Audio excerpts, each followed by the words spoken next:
করছেন? আজকে আমি শামসুল আলম প্রযোজিত এবং আব্দুল আল মামুন পরিচালিত গার্লফ্রেন্ডের বাইক নাটক অভিনয় করছি। আপনি কোন চরিত্র অভিনয় করছেন? আমি এখানে আমাদের জনপ্রিয় অভিনেতা তারেক স্বপন সাহেব, ওনার স্ত্রীর চরিত্র অভিনয় করছি।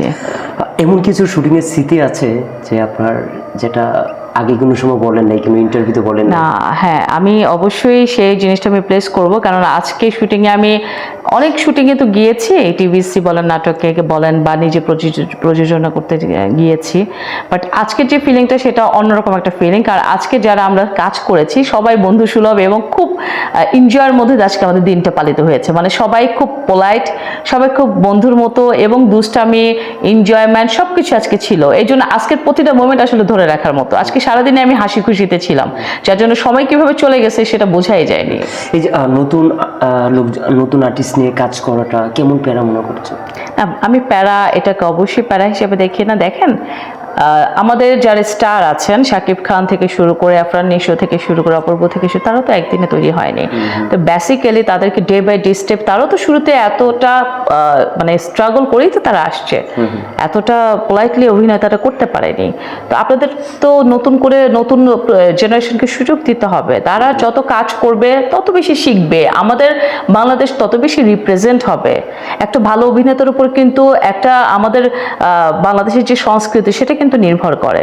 একটা ভালো অভিনয় আমরা যদি দিতে পারি, সেটা যার মাধ্যমে হোক, আমাদের আপনি দেখবেন অনেক অভিনেতা অভিনেত্রী অনেক সুন্দর কিন্তু অভিনয় পারে না, আবার অনেকেই হয়তোবা আউটলুকটা নাই, বাট তার অভিনয় দক্ষতা দিয়ে সে এখন চরম শীর্ষে আছে।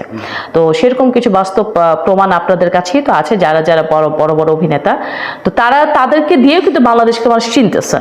তা আমাদের এরকম অভিনেতা তৈরি করে নিতে হবে। নতুন প্যারা বলতে কিছু নাই, শেখার কোনো শেষ নাই, মানুষের মৃত্যুর আগ পর্যন্ত শেখার আছে। আমি মনে করি যারা ডেডিকেটেড, যারা কাজ করার আগ্রহ আছে, তাদেরকে কাজ করার সুযোগ দেওয়া উচিত।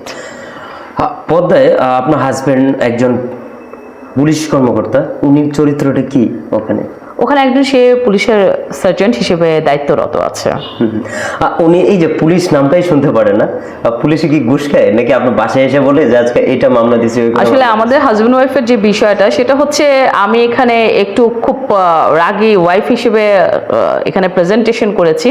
আমার হাজব্যান্ডের উপর অবশ্যই সে একটা পুলিশে চাকরি করে, তো কম বেশি সন্দেহ তো আমার থাকবে। সেটা হতে পারে অর্থ সংক্রান্ত, সেটা হতে পারে নারী সংক্রান্ত।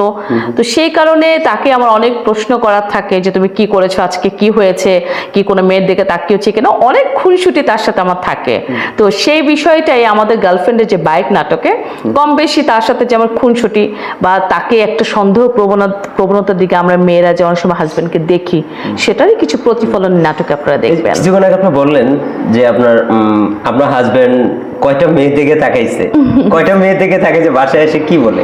না, আমি কেমনে বিশ্বাস করছেন? আমি যখন দেখি তাকে মাঝে মধ্যে সে খুব আপসেট হয়ে আছে। একটা কাজ করতে গেলে মানুষের নেগেটিভ পজিটিভ অনেক কিছুই হবে, সর্বক্ষেত্রে তো মানুষ পজিটিভলি প্রেজেন্টেশন থাকে না।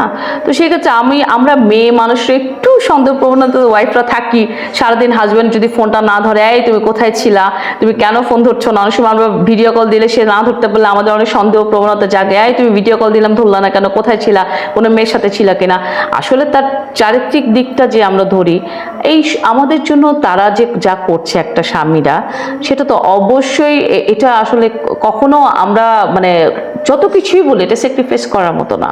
তো আমাদেরকে এই জিনিসটা বুঝতে হবে তারা এই কষ্টগুলো কেন করছে। সে একটা সার্জেন্ট, সারাদিন রাস্তায় দাঁড়িয়ে সে কঠোর পরিশ্রম করে বউ বাচ্চার জন্য সে অনেক হ্যাসেল নিচ্ছে, অনেক কষ্ট করতেছে। তার এই স্যাক্রিফাইসটা আমাকে অবশ্যই স্যাক্রিফাইসের রূপে দেখা উচিত, কিন্তু আমরা কি সবসময় সেটা করতে পারি? তারই কিছু প্রতিফলন আপনাদেরকে আমরা সামনে প্রেজেন্ট করব। আরেকটা জিনিস জানবো, সেই জিনিসটা হলো নায়ক শাকিব খানের সাথে যে অভিনয় করার সুযোগ পান, অভিনয় কি করবেন? সে তো সব নারীরই কাঙ্ক্ষিত পুরুষ। কোন চরিত্রে আপনি অফার দিলে আপনি অভিনয় করবেন? যেহেতু কাঙ্ক্ষিত পুরুষ মানে অ্যাজ এ ড্রিম বয়, তো ড্রিম বয়কে তো অবশ্যই নায়ককে নায়িকার চরিত্রে আমি যেতে চাবো।